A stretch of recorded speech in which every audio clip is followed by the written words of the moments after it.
Hello मित्रों, नमस्कार। तो मित्रों, हम आज जानेंगे शनि की 7.5 2024 में कैसे रहने वाली है।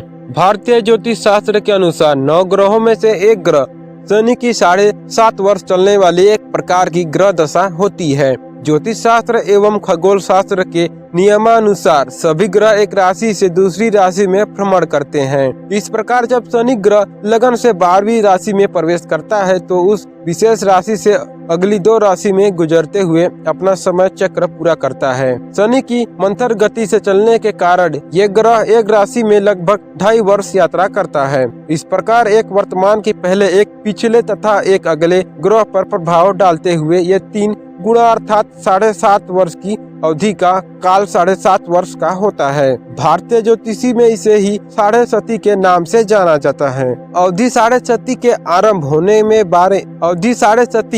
होने के बारे में कई मान्यताएं हैं। एक प्राचीन मान्यता के अनुसार जिस दिन शनि किसी विशेष राशि में होता है उस दिन शनि की 7.5 शुरू हो जाती है। एक अन्य मान्यता यह भी है कि शनि जन्म राशि के बाद जिस भी राशि में प्रवेश करता है 7.5 दशा आरंभ हो जाती है और जब शनि जन्म से दूसरे स्थान को पार कर जाता है तब इसकी दशा से मुक्ति मिल जाती है। ज्योतिषी विद के शनि के आरंभ और समाप्ति को लेकर एक गणितीय विधि का आकलन करते हैं जिसमें 7.5 आरंभ होने के समय और समाप्ति के समय के अनुमान हेतु चंद्रमा के स्पष्ट अंशों की आवश्यकता होती है। चंद्रमा को इस विधि में केंद्र मान लिया जाता है। इस प्रकार 7.5 की अवधि में शनि 3 राशियों से निकलता है तो तीनों राशियों के अंशों के कुल समय को 2 भागों में विभाजित कर दिया जाता है। इस प्रक्रिया में चंद्र दोनों एक तरफ एक एक अंश की दूरी बनाती हैं। शनि जब इस अंश के आरंभ बिंदु पर पहुंचता है तब 7.5 का आरंभ माना जाता है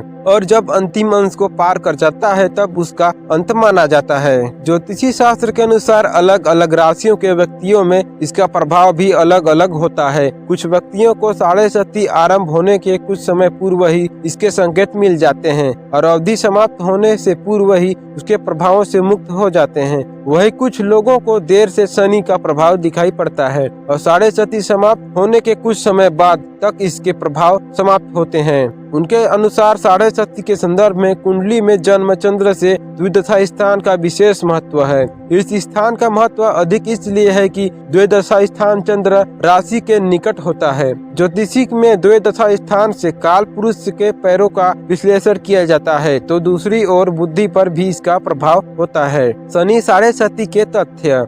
शनि 7.5 3 हिस्सों में होती है। हर एक हिस्सा लगभग 2 वर्ष या 3 माह का होता है। अगर तथ्यों पर ध्यान दे तो शनि का मकसद व्यक्ति को जीवन भर के लिए सीख देने का होता है। इसलिए पहले 2 वर्ष और 3 माह के हिस्से में शनि व्यक्ति को मानसिक रूप से परेशान करता है। दूसरे हिस्से में आर्थिक, शारीरिक, विश्वास इत्यादि रूप से क्षति पहुंचता है और तीसरे और आखिरी हिस्से में शनि महाराज अपने कारण जो नुकसान हुआ है उसकी भरपाई करते हैं। यह वो समय होता है जब व्यक्ति को सत्य का ज्ञान होता है। लक्षण और उपाय। ज्योतिषी शास्त्रियों के अनुसार कुछ विशेष प्रकार की घटनाएं होती हैं जिनसे 7.5 चालू होने से संकेत मिलते हैं। इस दौरान सामान्य घटनाओं से आरंभ हो सकता है कि अवधि चालू है। ज्योतिषी चार्य इसके प्रभाव से बचने के हेतु उपाय बताते हैं। कहते हैं कि शिव की उपासना करने वालों को इससे राहत मिलती है। अंत नियमित रूप से शिवलिंग की पूजा व आराधना करनी चाहिए। पीपल वृक्ष शिव का रूप माना जाता है।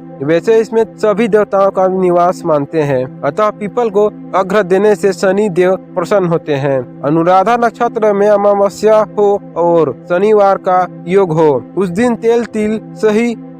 तेल तिल सहित विधि पूर्वक पीपल वृक्ष की पूजा करने से मुक्ति मिलती है। शनि देव की प्रसन्नता हेतु शनि स्रोत का नियमित पाठ करना चाहिए। इसके अलावा हनुमान जी को भी रुद्रावतार माना जाता है, अतः इनकी आराधना भी इसके निवारण हेतु फलदायी होती है। मान्यता अनुसार नाव के तले में लगी कील और काले घोड़े का नाल भी इसमें सार्थक उपाय होते हैं। इनकी अंगूठी बनवाकर धारण कर सकते हैं। शनि से संबंधित वस्तुएं जैसे लोहे से बने बर्तन, काला कपड़ा, सरसों का तेल, चमड़े के जूते, काला सुरमा, काले चने का तिल, उड़द, साबुत दाल आदि शनिवार के दिन दान करने से एवं काले वस्त्र एवं काली वस्तुओं का उपयोग करने से शनि की प्रसन्नता प्राप्त होती है। इसके अलावा अन्य उपाय भी बताए जाते हैं। शनि की दशा से बचने हेतु किसी योग्य पंडित से महामृत्युंजय मंत्र द्वारा शिव का अभिषेक कराएं तो भी मुक्ति मिलने का संभव होता है। साढ़े सती शुभ भी। शनि की ढया और साढ़े सती को प्राय अशुभ एवं हानिकारक ही माना जाता है। विद्वान ज्योतिष शास्त्रियों के अनुसार शनि सभी व्यक्ति के लिए कष्टकारी नहीं होते। शनि की दशा में बहुत से लोगों को अपेक्षा से बढ़कर लाभ, सम्मान एवं वैभव की प्राप्ति होती है। हालांकि कुछ लोगों को शनि की दशा में काफी परेशानी एवं कष्ट का सामना करना होता है। इस प्रकार शनि केवल कष्ट ही नहीं देते बल्कि शुभ और लाभ भी प्रदान करते हैं। इस दशा के समय यदि चंद्रमा उच्च राशि में होता है तो अधिक सहन शक्ति आ जाती है और कार्य क्षमता बढ़ जाती है, जबकि कमजोर व नीच का चंद्र सहनशीलता को कम कर देता है। वह मन काम में नहीं लगता, इससे समस्याएं और बढ़ जाती है। जन्म कुंडली में चंद्रमा की स्थिति का आंकलन करने के साथ ही शनि की स्थिति का आंकलन भी आवश्यकता होता है। अगर लगन वृष, मिथुन, कन्या, तुला, मकर अथवा कुंभ है तो शनि हानि नहीं पहुंचाते, वरना उनसे लाभ व सहयोग मिलता है। शनि यदि लगन कुंडली व चंद्र कुंडली दोनों में शुभ कारक है तो किसी भी तरह शनि का कष्टकारी नहीं होता। कुंडली में स्थित यदि इसके विपरीत तो साढ़े सती के समय काफी समस्या और एक के बाद एक कठिनाइयों का सामना करना पड़ता है।